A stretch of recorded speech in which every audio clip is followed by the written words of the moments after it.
Buenos compañeros, aquí Dredd. Y el día de hoy voy a hablar sobre un tema muy interesante que me llamó mucho la atención y tiene que ver con la entrevista de Dragones y de las Mazmorras. Ya había hablado de esto en un short, pero lo traté de forma muy básica, por decirlo así. Más que todo traté un poco lo gracioso que fue un poco la entrevista. De todas maneras, aún así me sigue llamando la atención y me parece un tema interesante de hablar, de cómo los headcanons terminan compitiendo con el canon de los autores originales. De cierta manera, este conflicto que tienen muchas veces los fans con la historia original. Y cómo de forma ridícula termina siendo que muchos fans se terminen peleando con los autores o terminen haciendo ridículos simplemente porque quieren que un personaje quede con X personaje para que se cumpla así su fantasía del headcanon. Siendo honestos, este fenómeno ha sido muy común con los fandoms, pero en donde he visto en donde ha llegado esto al extremo ha sido con casos más que todo de Norteamérica. Y en este video voy a explorar los casos y también voy a explicar cómo ocurre esto y el por qué. Más o menos. Bueno, ya esta parte se la saben. Antes de comenzar con este video, les recuerdo por favor que se suscriban y den like a este canal, que es una forma de agradecimiento para mí como creador de contenido. También les pido que le den click a la campanita y de esa manera el algoritmo les avise que yo subo un video. De todas formas, también les informo que subo un video cada domingo, lunes y un short los martes. Así que con todo ya dicho, vamos a comenzar. Muy bien, tienen que saber qué es un headcanon. Básicamente se puede definir que un headcanon es una creencia personal de un fan. Aunque esto no puede ser específicamente de una sola persona, sino que también puede ser compartido por otras personas. De ahí que se ven muchos fanfiction o simplemente creencias comunes como que X personaje le gusta X personaje por ciertos aspectos de la interacción. Pero como se dice, es creencia de los fans. No necesariamente esto tiene que ser realmente cierto, o simplemente el autor no lo ve de la misma manera que los fans. Hay muchas veces que sí llega a ocurrir de que muchas veces sí llega a coincidir el pensamiento de los fans con el pensamiento del autor, pero eso también se puede dar a varias razones. En dado caso que el mismo autor sepa de esta misma teoría o headcanon y decida hacerlo canon, simplemente porque también llega a gustarle la idea. Un caso, por ejemplo, viene siendo el Hinata por Naruto. No es exactamente un headcanon, pero mucha gente quería que eso se volviera canon. Y el mismo autor lo volvió canon debido a la popularidad que tenía el personaje de Hinata por encima de Sakura. Se volvió canon, pero sigue sin tener sentido, pero bueno, ahí está. Y es un buen ejemplo. Ahora, este sería el ejemplo más simple y quizás un poco más saludable en cuanto a las creencias que se puede llegar a tener con los headcanon.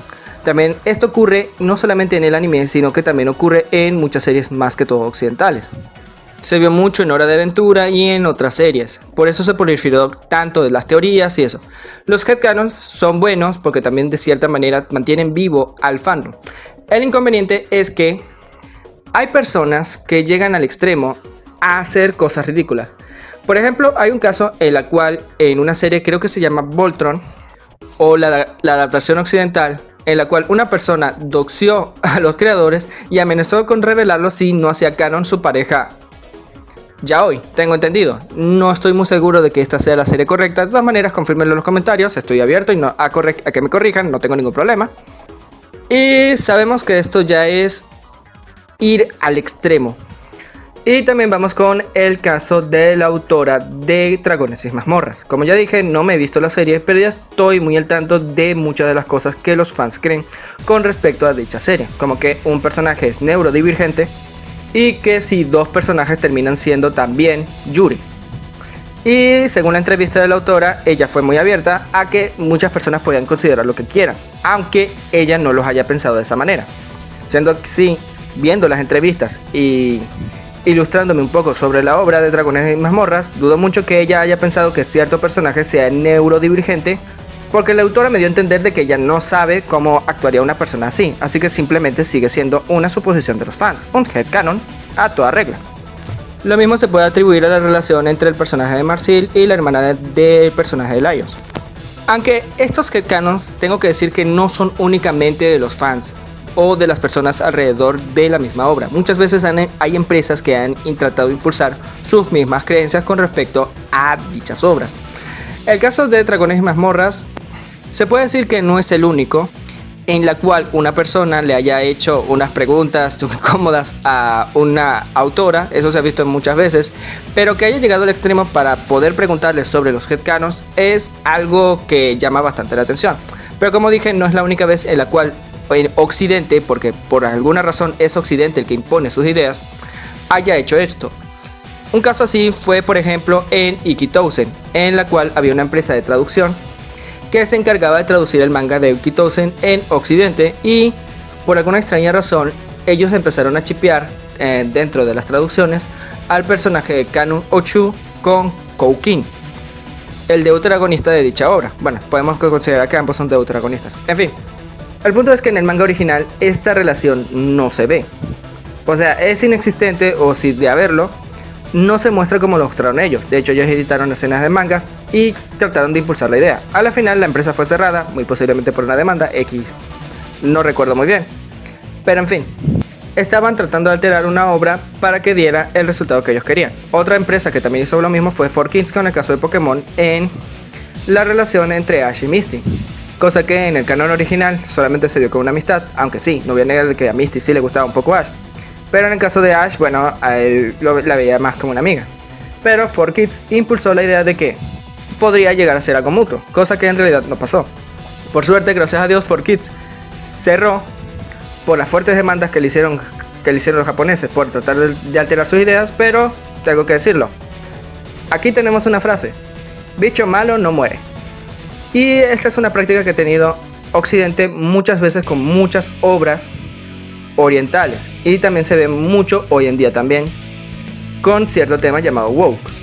Bien, estos son casos que he mencionado que han llegado al extremo de tratar de alterar las historias originales de sus autores para imponer sus ideas. Lo de la entrevista podemos decir que fue muy leve llegar. Bueno, muy leve, ni siquiera están alterando la historia, solamente que le están preguntando directamente al autor a ver si esta te responde sí o no. Algo poco profesional, tengo que decir. Pero lo del otro era llegar a alterar la idea de la obra para imponer cómo debería ser una obra, lo cual está mal porque es una completa acción transgresora contra la obra original. Ahora, ustedes estarán preguntándose si tienen alguna duda con respecto ¿en qué momento se podría llegar a saber de que los headcanons podrían coincidir realmente con la idea que tiene planificada un autor? Pues para eso sería muy complicado de confirmar, ya que muchas veces los autores lo hacen simplemente por el gusto de los fans y estos pueden llegarles a gustar las ideas, con el caso que ya mencioné de Naruto, por ejemplo. Pero hay autores que ignoran completamente la popularidad de algo e imponen su idea, como en el caso de Bleach, en la cual la relación de Rukia y Ichigo era la más popular, pero él impuso su idea. Y para ser franco, también estaba muy justificado en el manga, en la cual deja que Ichigo quede con Orihime, lo cual de cierta manera es respetable. Y también tengo que mencionar de que esto también fue culpa de Pierrot, porque ellos también imponían la idea de que, bueno, que querían que Ichigo quedase con Rukia. Aunque en este caso de Pierrot no los culpo tampoco, porque Rukia y Ichigo fueron los personajes que iniciaron la obra, por decirlo así. Así que bajo su idea tenía cierto sentido, lo único que no esperaban que Kubotai no siguiera ese hilo.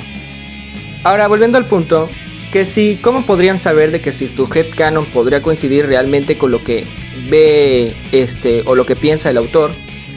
Pues la verdad es algo complicado, porque para eso tendrías que ver entrevistas, entender al autor, saber lo que dibuja, saber sus gustos y ver otros proyectos en los cuales haya trabajado o haya hecho. De esa manera te puede llegar a dar una idea de que si lo que tú estás diciendo, pensando de cierta obra, puede estar acertado o no.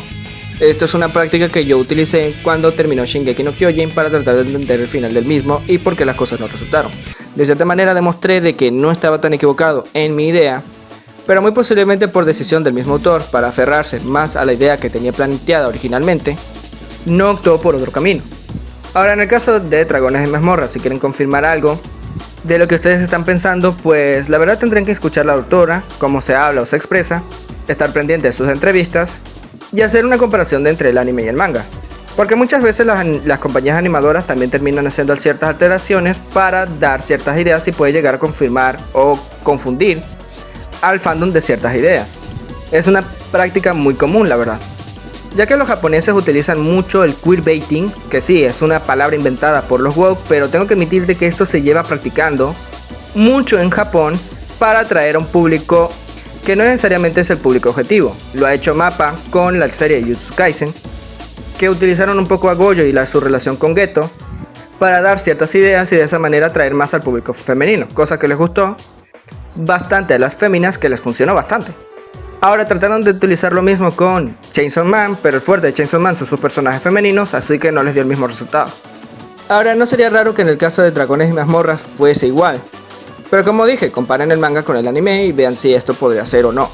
Creo que en estos casos sería lo más recomendable de hacer. Ahora, no está mal que tengas una suposición sobre una obra o que cierta obra te dé cierta idea, siempre y cuando no trates de amenazar a nadie, no doxees, ni te pelees con otras personas que no comparten tus mismas ideas. De todas maneras, algo que aprendí lamentablemente después del final de Shingeki no Kyojin, que por mucha razón llegues a tener si no está en el manga o no se muestra explícitamente en el manga directamente escrito, o en una obra original, ya sea escrita o incluso en películas, solamente queda en una suposición. Si no está directamente puesto ahí, no es canon, lamentablemente. Lo mejor en esos casos es simplemente aceptarlo. Y si conoces a personas que también comparten esta idea, convérsalo. Creo que esto sería todo. Creo que ya hablé bastante sobre el tema y creo que ya puse los puntos bien claros en cuanto a este video. Pueden decir lo que quieran en los comentarios. Han tenido ciertos headcanons que no se cumplieron, que tuvieron ciertas suposiciones sobre ciertas series. Sería bueno verlas y me podría dar una idea para ver algunos animes y de esa manera para tener ciertas cosas que seguir viendo. Así que comenten lo que quieran. Siempre cuento con respeto. Y puede que les responda. Aquí Dread, no se le olvide comentar, suscribirse, seguirme en Instagram y Twitter, compartir este video y dar like. Aquí Dread, nos vemos.